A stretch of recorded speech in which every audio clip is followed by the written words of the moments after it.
Seiring dengan perkembangan teknologi dan minat masyarakat yang semakin besar dalam bidang industri kecantikan rambut dan makeup, kami meluncurkan program belajar dengan sistem hybrid, yaitu suatu program di mana peserta mendapatkan pengajaran dengan metode Rudi Hadiswarno secara online dan dapat melakukan praktek bersama mitra kami yang sudah tim hybrid ini dapat memudahkan para peserta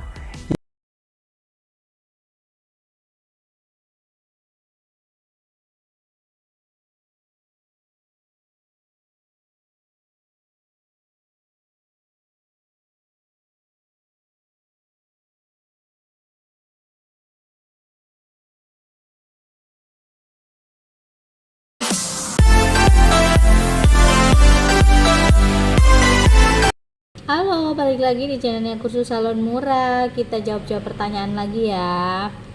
Jadi ada pertanyaan nih dari siapa nih namanya? Saya mana ya? Dari Kriwil 88. Saingan salon bisa kasih harga murah dengan hasil bagus, produk bagus. Harus gimana Kak? Bingung aku. Jadi begini ya, ini sekedar sharing ya. Tapi nggak semuanya apa yang aku bilang ini orang melakukan hal seperti ini. Ada juga mungkin karena memang dia istilah kasarnya itu nggak tahu ya nemu produknya dari mana, cuman sharing aja ya. Obat smoothing, anggap aja kita bahasnya smoothing aja lah ya, paling gampangnya sama warna. Kompetitornya dia ngasih harga murah. Terus lagi dia ngeklaim produknya ini bagus. Produk bagus itu sebenarnya tidak dilihat dari merek. Semua produk menurutku itu bagus kalau kita tahu cara penggunaannya.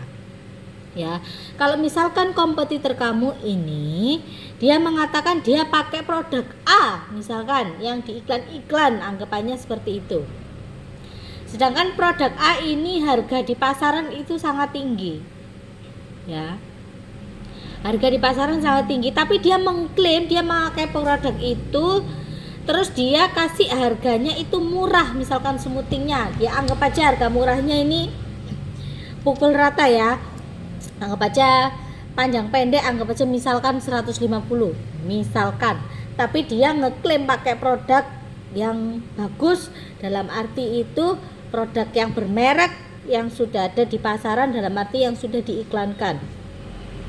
Kalau aku rasa itu bohong. Kenapa?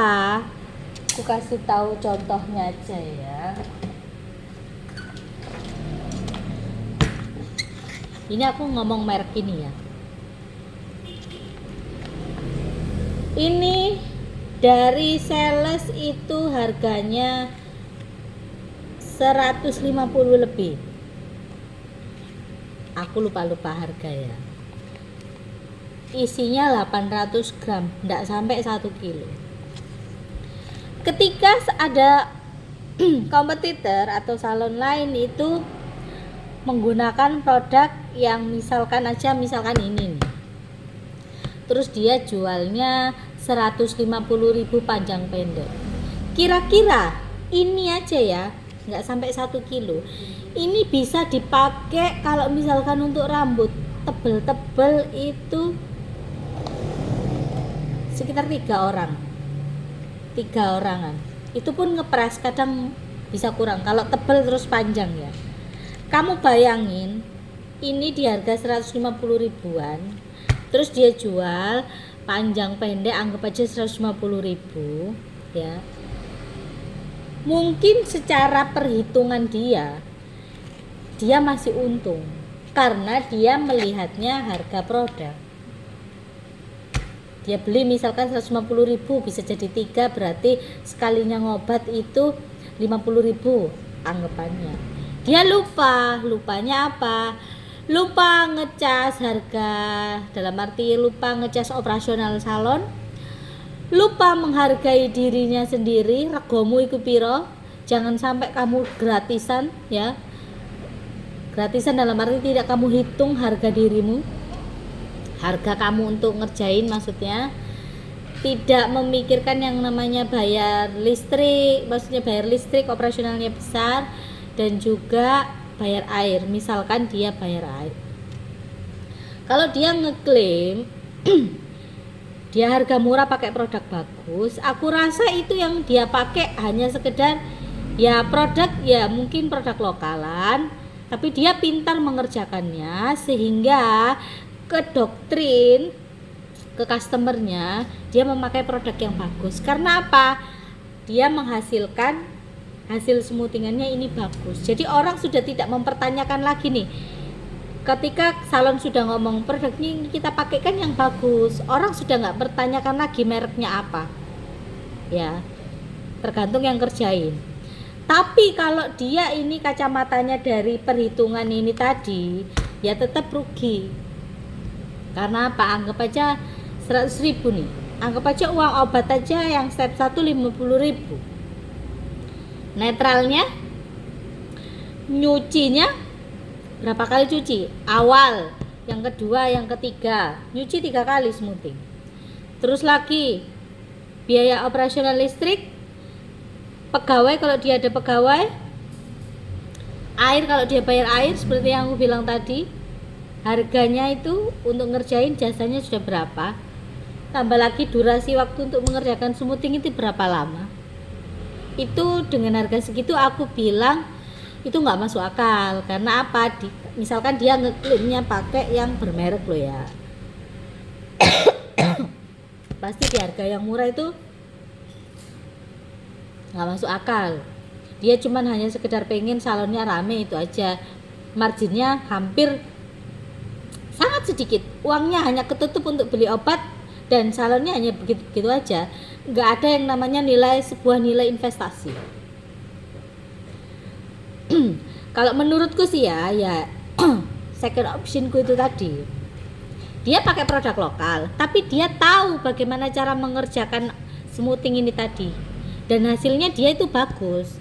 Ketika salon mengatakan kita pakai produk yang bagus kok mbak, makanya hasilnya bagus, sedangkan customer kan melihat hasil, oh iya ya bener, rambutku jadi halus, lurusnya itu alami, lurusnya itu nggak bikin rambut rontok kayak gitu-gitu. Orang sudah tidak mempertanyakan merek lagi. Orang cenderung mengatakan di salon-salonnya tuh obatnya itu bagus-bagus, obatnya yang bagus gitu, bukan yang merek, ya beda. Jadi kalian harus mengerti dulu kosakata, diperhatikan, jangan mudah tersulut emosi dengan kalian mengklaim kok di sana bisa kasih harga segitu ya, padahal itu katanya obat yang dipakai bagus. Karena pikiran kamu obat yang bagus itu adalah obat yang merek, padahal sebenarnya obat lokalan pun banyak yang bagus.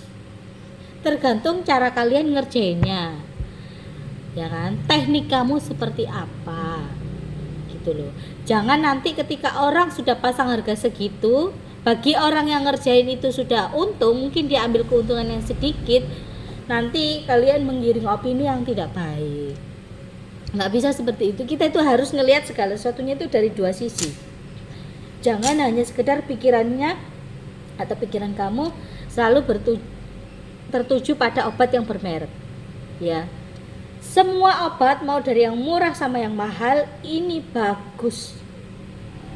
Kalau nggak bagus nggak dijual. Kalau nggak bagus juga nggak ada yang beli. Begitu. Tergantung cocok-cocokan. Kalau menurutku sih gitu ya.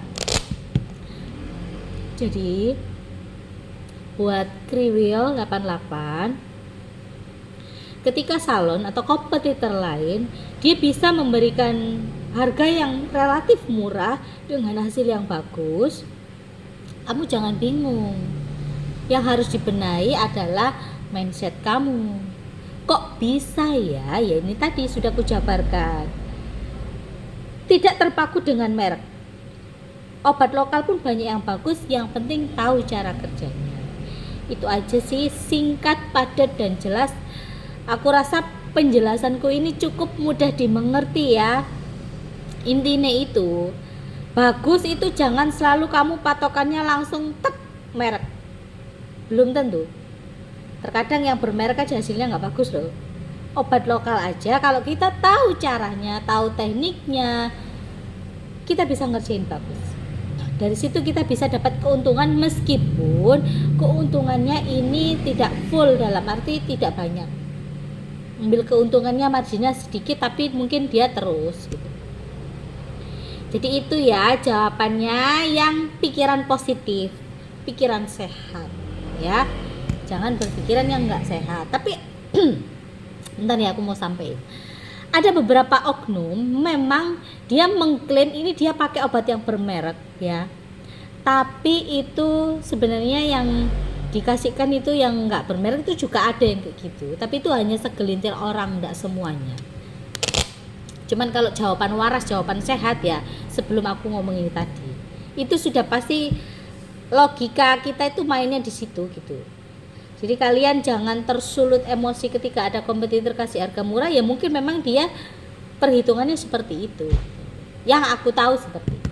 Jadi terima kasih buat kalian yang udah nonton. Kalau kalian mau tanya silahkan nanya. Mungkin aku balesnya agak lama karena komen ketumpuk-tumpuk itu yang pertama, dan yang keduanya kadang kan aku nggak sempat ngevlog.